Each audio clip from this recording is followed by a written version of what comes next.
দেখুন, কংগ্রেস যা পারে, ইন্দিরা গান্ধী যা পেরেছিলেন, তাই আজকে এই বিজয় স্মারক। সেখানকার পুণ্য মাটি নিয়ে ইন্দিরা গান্ধীর মূর্তির পাদদেশ থেকে আমরা বাংলাদেশ হাই কমিশনার পর্যন্ত যাব।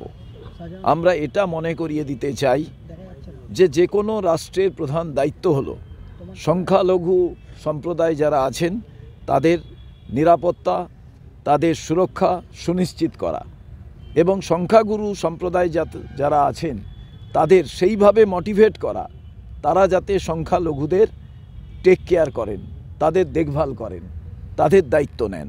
এটা একটা রাষ্ট্রের প্রথম কাজ।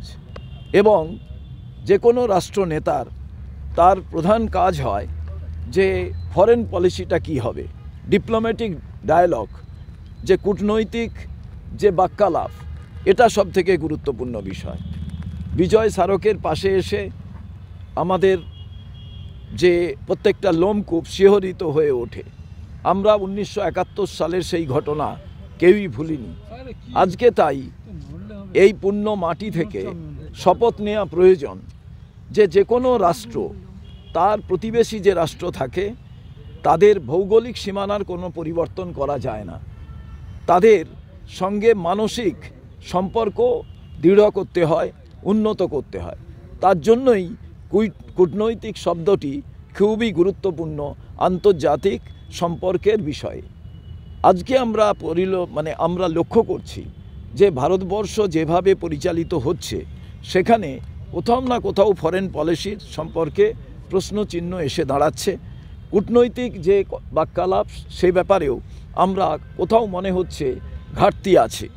এবং বাংলাদেশে হিন্দু সংখ্যালঘু সম্প্রদায়ের উপরে যে আক্রমণ হচ্ছে, সেই আক্রমণটা কেন দীর্ঘদিন ধরে চলছে, এ জায়গায় আমাদের বড় প্রশ্ন এখানেই যে পশ্চিম বাংলায় শাসক দলের যারা নেতা আছেন, কেন্দ্রীয় শাসক দলের নেতা, বিজেপির নেতারা, তারা অনেক প্রশ্ন করছেন, সীমান্তে যাচ্ছেন, নানা তারা বিষয়ে অভিযোগ করছেন। কিন্তু তাদের তো প্রশ্ন করা উচিত ভারতবর্ষের প্রধানমন্ত্রীকে, ফরেন মিনিস্টারকে, হোম মিনিস্টারকে, ভারতবর্ষের কূটনীতির ব্যাপারে কি সিদ্ধান্ত গ্রহণ করছে, সেটা তো সেই রাজনৈতিক দলের প্রধান কাজ। তারা কলকাতার মাটি, পশ্চিমবাংলার মাটি গরম করে তো কোনো লাভ নেই। এর প্রধান কারণ দীর্ঘদিন ধরে বাংলাদেশে সংখ্যালঘু হিন্দুদের উপরে যে অত্যাচার হচ্ছে, এমনকি কিছু মুসলমান ভাইদের উপরে অত্যাচার হচ্ছে, এ জায়গায় পশ্চিমবঙ্গের বিজেপি নেতারা এ কারণেই সোচ্চার এবং কেন্দ্র নিশ্চুপ।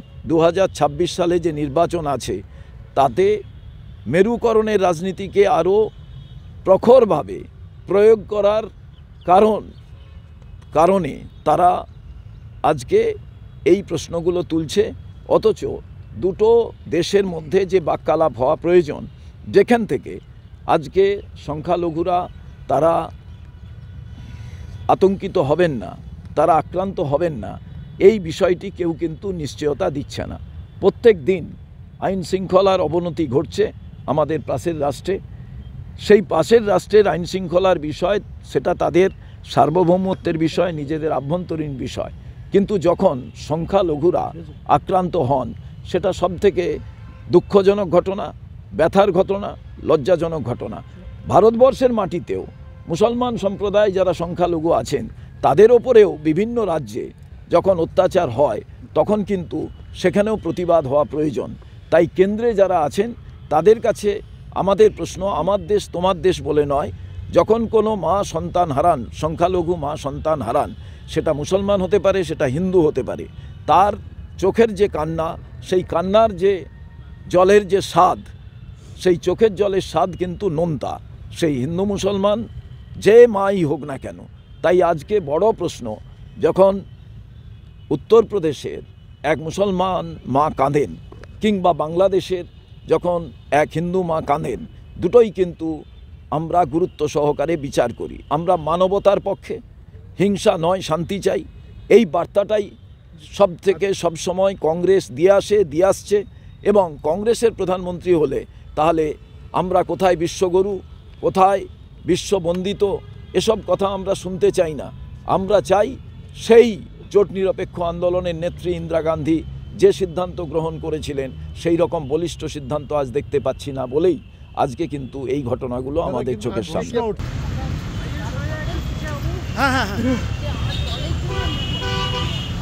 দেখো ঠিক আছে।